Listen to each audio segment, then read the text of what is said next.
காற்றின் திசை எங்கும் தன் இசையால் இட்டு நிரப்பிய மாபெரும் இசைக்கலைஞன் 1400 படங்களுக்கு மேல் அருவியாய் இசை வழங்கிய ராஜா என்றும் ராஜாதான். ஜூலை 14 YMCAவில் மெர்க்குரி மற்றும் அருண் ஈவென்ட்ஸ் இணைந்து வழங்கும் மாபெரும் இசை கச்சேரி நடைபெறவுள்ளது. Ilaiyaraaja live in concert. அந்த நிகழ்ச்சிக்கான போஸ்டர்ஸ் மற்றும் டிக்கெட் அறிமுக விழா பத்திரிகையாளர்கள் முன்னிலையில் நடைபெறவுள்ளது. உங்களை அன்புடன் இந்த விழாவிற்கு வரவேற்கிறோம். இந்த விழா உங்கள் முன் நடைபெறுவது பெரும் மகிழ்ச்சியும் பேரின்பமும். நன்றி.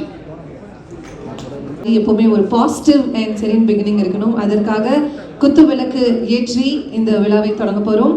குத்து விளக்கு ஏற்றுவதற்காக மிஸ்டர் அருண் அவர்களை அன்புடன் வேடி கலைப்போம். Miss Shalini, miss Kavitha, mister Surya Narayana, miss Radhika, mister Naren, mister Pradeep and miss Savitri அவர்களை அன்புடன் வேடி கலைப்போம். Pixel Arun Events and Mercury with Vasant & Co and Pradeep Queen presents Isai Gnani Ilayaraja அவர்களின் truly live in concert. வாட்டர்லாம் நாங்கள் நிறையா ஃப்ரீயாக ஏற்பாடு பண்ணியிருக்கோம். ஸோ ரொம்ப சிறப்பாக இருக்கும் சார். அப்புறம் பார்க்கிங் வந்து பார்த்திங்கன்னா, நான் இது ஃபஸ்ட் டைம் வந்து ஒரு புது முயற்சியாக என்ன பண்ணியிருக்கோன்னா, வாலெட் பார்க். நீங்கள் காரை வந்து நீங்கள் கொடுத்துட்டு போகலாம். அவங்க நீட்டாக நீங்கள் ரிட்டர்ன் வரும்போது உங்களை ரிசீவ் பண்ணி அவங்க கொடுப்பாங்க. ஸோ உங்களை கார் நிறுத்தி ரிசர்வேஸ் எடுத்து அந்த கஷ்டமும் உங்களுக்கு தரக்கூடாதுங்கிறதுல நாங்கள் திரும்ப அதான் சொல்லுவோம். வந்து நின்று ஃபேமிலியோடு இறங்கி அவங்களுக்குள்ள டேரெக்டாக போய் உட்காரணும். அந்த கார் நிறுத்த கூட சிரமப்படக்கூடாதுங்கிறதுக்காக நாங்கள் அதுக்காக கிட்டத்தட்ட 5 கம்பெனியோட டைப் போட்டு அந்த பார்க்கிங் வசதியை நாங்கள் ஏற்பாடு பண்ணிடுவோம்.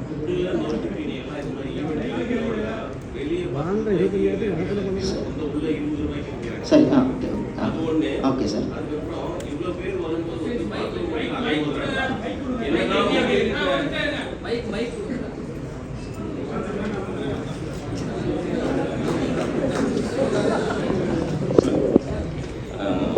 இந்த மாதிரி பெரிய ஈவெண்ட்டுக்கு வரும்போது பாத்ரூமுக்கு அலைமோதுறாங்க. என்னதான் மொபைல் பாத்ரூம் வச்சிருந்தா கூட 50,000 பேர் கூடும்போது வந்துட்டு ரொம்ப அலைமோதிக்கிட்டே இருக்காங்க. அதுக்கு நீங்க என்ன ஏற்பாடு பண்ணியிருக்கீங்க? சார், மொபைல் டாய்லெட் வந்து எல்லா கேலரியிலும் இருக்கும் சார். முதல்ல என்ன பண்ணுவாங்க, காமனாக அங்கே போடுவாங்க. இப்போ நாங்கள் ப்ரொடக்ஷன் பிளானில் அதான் மிஸ்டர் சாலினி மேடம் வந்திருக்காங்க, ஜான்சன் எல்லாம் இருக்காங்க. ஆக்சுவலாக நான் என்ன பண்ணியிருக்கோன்னா, ஒவ்வொரு கேலரிக்கும் ஒரு டாய்லெட் ஃபெசிலிட்டி கொடுக்கணுன்றதுக்காகவே நாங்கள் ஃபஸ்ட் டைம் இதில் ஃபஸ்ட் டைம் நாங்கள் பிளான் பண்ணிடுவோம். இன்னொரு விஷயம் சொல்லிடுறேன் சார். ஒவ்வொரு கேலரிக்குள்ளாரையும் நர்ஸ் 2 இருப்பாங்க, எமர்ஜென்சி கிட் இருக்கும். ஸோ ஆம்புலன்ஸ் உள்ளே நிறுத்த முடியாது, ஆம்புலன்ஸ் சுற்றி இருக்கும். நான் என்னென்னா, உள்ளே என்னை நம்பி உட்காந்துருக்கான் ஒரு 1000 பேர் அப்படின்னா, அந்த 1000 பேருக்கு 2 நர்ஸை கொடுத்து ஒரு மினிமம் கிட்டை கொடுத்து அவனுக்கு எதுனாலும் நாங்கள் பார்த்துக்கணுங்கிற அளவுக்கு கேர் எடுத்துருக்கோம் சார்.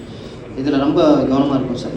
அதனால் அந்த பெசிலிட்டி. அதே மாதிரி ஒவ்வொரு கேலரிக்கும் நாங்கள் என்னென்னா, இந்த 3 கேலரி சேர்ந்து ஒரு டாய்லெட் போடுறதுல ஒரு கேலரி இருக்கவங்க ஒரு டாய்லெட்டுக்கு அழகாக போயிட்டு வரலாம். அதுக்கான பெசிலிட்டி இருக்கும். அப்போ நீங்கள் இன்னும் இதுக்கு முன்னாடி ஒரு கேட்டீங்க, நொறுக்கு தீனி கேட்ட வந்து 10 ரூபாய்க்கு வெளியே வேறுமனையில் வந்து நாங்கள் பல ஈவெண்ட்டில் வந்துட்டு ஏதாவது சாப்பிடணும்னு நினைக்கும் போது வந்தால் அதை 20 ரூபாய் சொல்கிறாங்க சார். இப்போ நான் சொல்கிறேன், வாட்டர் நீங்கள் கடைகளில் என்ன வாங்குறீங்களோ மேக்ஸிமம் இப்பவும் சொல்கிறேன், ஒரு கம்பெனியோட நான் டைப் போட்டிருக்கேன்.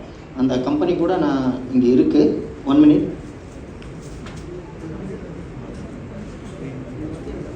வாட்டர் பிளானட்டோட கம்பெனி அது. அவங்க கூட இப்போ நான் என்ன பேசிகிட்டு இருக்கேன்னா, இதெல்லாம் என்னோடய வருவாய் இழப்பு தான். அதை பற்றி நான் கவலைப்படல. முடிஞ்ச வரைக்கும் ஏன் வாட்டரை நம்ம ஃப்ரீயாக தரக்கூடாது, வாட்டர் பாட்டில் மட்டும் பேமெண்ட் இல்லை அப்படிங்கிற பண்ணணுன்றது இது பெரிய ஒரு இதாக எடுத்திருக்கேன். இது இம்ப்ளிமெண்ட் பண்ணிடுவேன். இது கண்டிப்பாக இருக்கும். நீங்கள் வாட்டர் பாட்டில் ஃப்ரீனே வச்சுக்கோங்க சார். நான் இதுக்காக வந்து இந்த வேறு ஒரு பட்ஜெட்லேருந்து கூட அந்த ஃபண்டை நான் க்ரியேட் பண்ணிக்கிறேன். உள்ளே வரவங்களுக்கு வாட்டர் பாட்டில் ஃப்ரீ சார். இப்போ இந்த மாதிரி ஈவெண்ட்டுக்கு வரும்போது அந்த ஈவெண்ட்டுக்கு சம்பந்தப்பட்ட விஷயங்கள் வந்துட்டு யார் நடத்துகிறாங்கன்றது வந்து சில பேருக்கு வந்து தெரியாமலே வராங்க. கண்டிப்பாக. இப்போ நம்ம வந்து பொதுவாக சொல்கிறோம், இவர் 1400 படங்களுக்கு இசையமைத்தார் அப்படின்ட்டு. ஒரு புக்லெட் வந்துட்டு நீங்கள் இலவசமாக கொடுத்தா என்ன வந்து இவருடைய முதல் படத்துல இருந்து மொத்தம் ரொம்ப அருமையான ஐடியா சார். சத்தியமாக வந்து ஏன்னா அதனோட நாங்கள் உள்ளே போகும்போது இவருக்கு என்ன சாதனை படைத்தாருன்றது தெரியணும் இல்லையா சார்? டெஃபினட்டாக. இப்போ நான் வாட்டர் பாட்டில் அறிவித்த மாதிரி இந்த புக்கையும் நீங்கள் உள்ளே கொடுக்கறதுக்கான முயற்சி ஏற்படுறேன். ஏன்னா எனக்கு இன்னும் 60 நாள் டைம் இருக்குது. ஆமாம். ஸோ அது என்னால் முடியும்னு நினைக்கிறேன். இதை நான் மட்டும் முடிவெடுக்க முடியாது.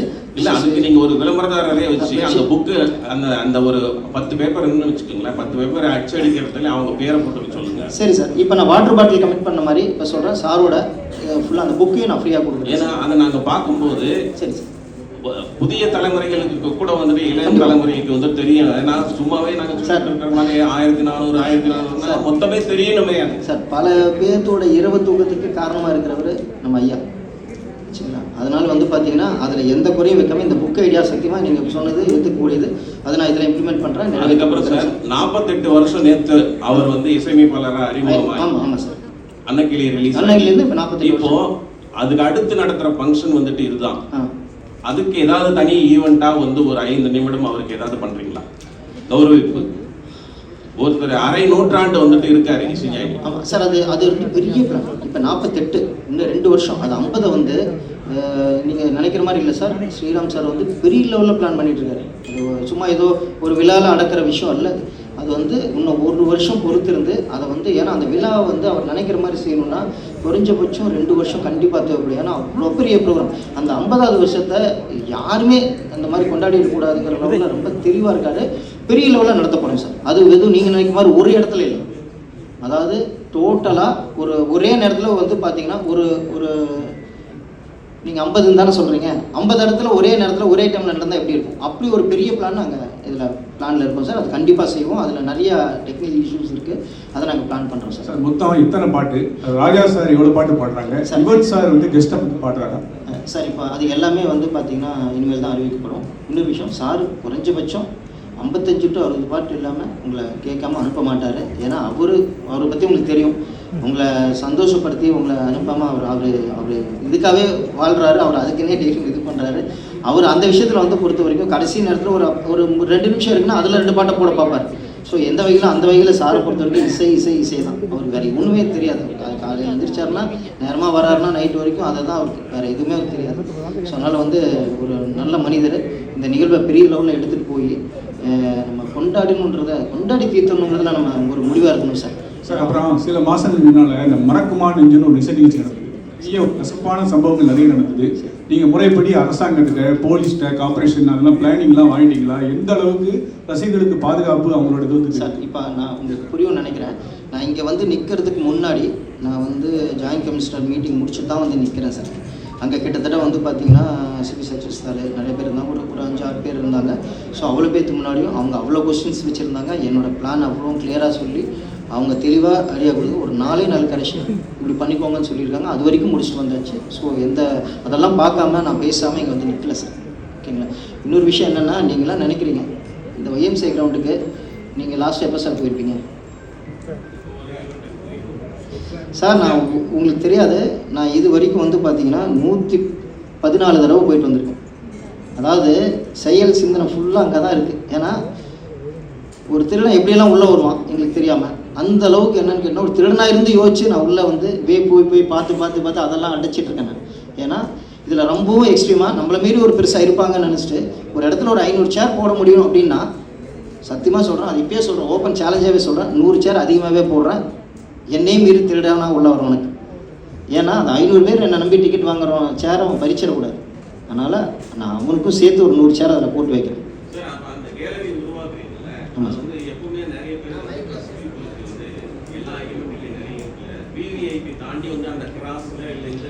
சார் அது இந்த தடவை நடக்காது சார். சார் அதை தான் சொல்கிறேன், இந்த தடவை அது நடக்காது சார். ஏன்னா அதுக்கு ஒரு பிளான் என்கிட்ட இருக்குது. எப்படின்னு நான் சொல்லிடுறேன். வேலியை தான் பயிர் மேயும், கரெக்டு தாங்க சார். அதாவது நம்ம யாரை நம்பி ஒரு செக்யூரிட்டி, ஒரு பவுன்சர் அப்படின்னு நினச்சி கொடுக்குறோமோ அவங்க சில விஷயம் தவறுகள் நடக்க வாய்ப்பு இருக்குது. ஒரு சில தான் சொல்கிறேன், நான் எல்லாரையும் சொல்லுவேன். அப்போ வந்து பார்த்திங்கன்னா நான் என்ன பண்ணியிருக்கேன்னா பாட்டாக மதுரையிலேருந்து, திருச்சியிலேருந்து, பெங்களூர்லேருந்து, ஹைதராபாத்லேருந்து நான் பவுன்சர்ஸ் கொண்டு வரேன். அவங்க வந்து பார்த்திங்கன்னா பாட்டாக மாறி நிற்பாங்க. இப்போ சாரோட அந்த பேக் ஸ்டேஜ் பார்த்தீங்கன்னாக்கா பாஷையே தெரியாதவங்க தான் நிற்பாங்க. ஸோ அது மாதிரி அந்த மெயின் என்ட்ரி கேட்டுக்கிட்ட ரொம்ப தெளிவாக நாங்கள் பிளான் பண்ணியிருக்கோம் சார். அதனால் ரொம்பவும் அந்த விஷயம்லாம் தடுக்கிறது தான் பண்ணுறோம்.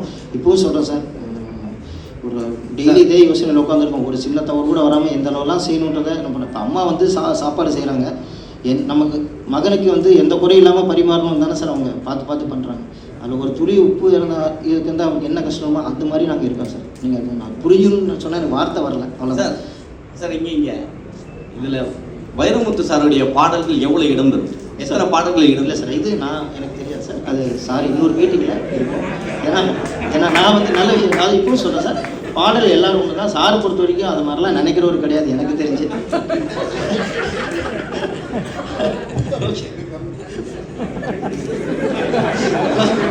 Okay okay thank you sir, thank you very much sir, thank you ரொம்ப நன்றி சார்.